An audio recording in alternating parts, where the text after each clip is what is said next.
Kaedah berumah tangga, cara interaksi suami dengan isteri. Ada keadaan menuntut kepada interaksi yang khusus, bergantung kepada situasi dan tempat. Jadi, keadaan dan tempat yang pertama ketika di hadapan mentua, yakni di hadapan mak bapak si isteri itu. Maka hendaklah suami memuji dan berterima kasih kepada isteri. Suami selayaknya, sebolehnya dianjurkan supaya berterima kasih kepada isteri dan memuji di hadapan mentua dia, di hadapan mak bapa isteri. Kenapa agaknya? Sebagai tanda menyatakan penghargaan. Sebab jangan lupa, bila seorang lelaki nak berkahwin, nak tak nak dia kena minta izin daripada wali, iaitu bapa kepada bakal isteri itu. Jadi dengan memuji dan berterima kasih, ini menunjukkan sifat akhlak yang mulia, budi pekerti yang baik, tanda penghargaan. Bukan sahaja kepada si isteri, bahkan secara tidak langsung kepada wali mak bapa isteri itu. Baik, itu keadaan yang pertama. Keadaan yang kedua, ketika di hadapan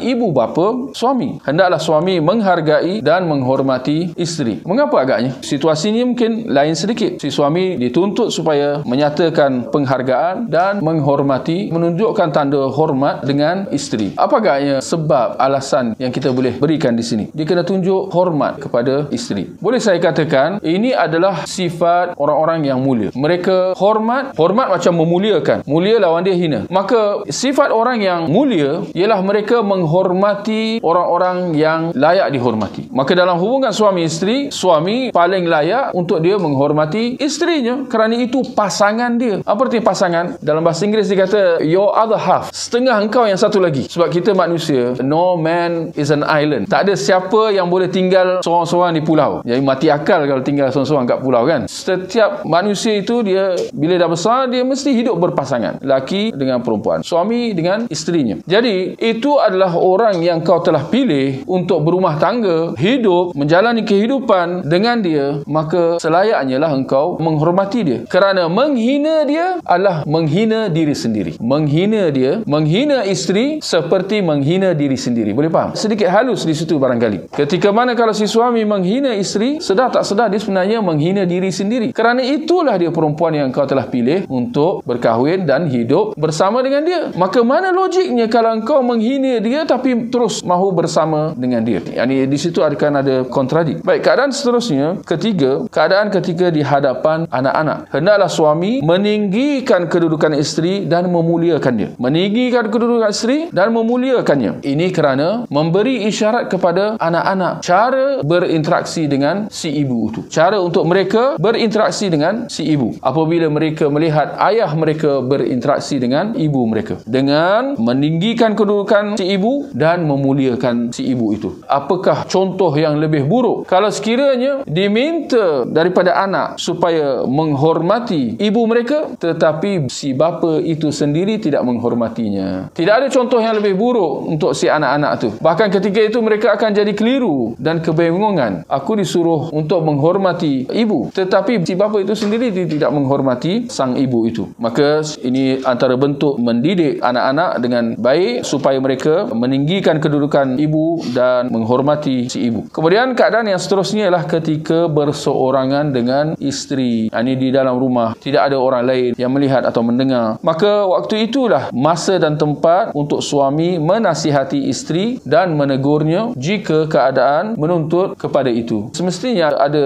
nasihat-nasihat yang perlu disampaikan. Kerana agama itu adalah nasihat. Bagaimana sabda Nabi sallallahu alaihi wasallam, ad-dinun nasihah. Agama itu adalah nasihat. Seperti mana juga tegur menegur, amar ma'ruf nahi munkar. Dalam hadis Nabi mengatakan, man ra'a minkum munkaran falyughayyiru biyadihi. Barang siapa yang melihat satu kemungkaran, maka hendaklah dia mengubahnya dengan tangannya. Maka apa keadaan yang paling sesuai kalau bukan dalam hubungan antara suami dengan isteri? Kita duduk sibuk nak tegur orang lain, orang yang jauh itu dan ini, tetapi kita mengabaikan ahli keluarga kita sendiri. Wajar ke tak wajar? Sangat-sangat tidak wajar. Maka suamilah yang paling layak untuk menegur isteri. Tinggal lagi dengan cara dan adab-adabnya. Sangat-sangat tidak wajar, tidak patut kalau ditegur si isteri itu di hadapan khalayak, di luar rumah, dengan ada mata-mata yang memandang atau mendengar. Demikian juga tak wajar kalau menegur dan menasihati walaupun atas alasan niat baik, nak menasihat isteri tapi depan anak-anak. Semestinya maruah atau air muka kedudukan si ibu itu akan tercela, akan terkesan. Kerana tidak ada sesiapa yang suka ditegur di hadapan khalayak. Semua orang ada harga diri, semua orang ada maruah dan ada ego. Apatah lagi mak bapak nampak depan anak-anak. Semestinya ada ego, ada maruah harga diri yang nak dijaga. Maka kalau suami nak tegur isteri, sebaiknya secara tertutup, jangan sampai anak-anak dengar atau nampak. Dan ternyata demikian sebaliknya cara interaksi isteri dengan suaminya, di hadapan mentua, di hadapan mak bapak, demikian juga di hadapan anak-anak. Jadi kadang-kadang kena ingat juga kaum wanita kadang-kadang mereka mungkin ada kecenderungan untuk menuntut ini dan itu daripada suami kena buat macam ni, kena buat macam ni. Tetapi jangan lupa demikian sebaliknya. Seperti mana suami ada hak-hak, isteri ada hak-hak, maka masing-masing perlu menunaikan hak-hak mereka masing-masing. Sebagaimana firman Allah, walahunna mithlul ladzi alaihinna bil ma'ruf, dan isteri-isteri itu mempunyai hak yang sama seperti kewajipan yang ditanggung oleh mereka terhadap suami dengan cara yang untuknya. Surah Al-Baqarah ayat 228. Wallahu ta'ala a'la wa a'lam.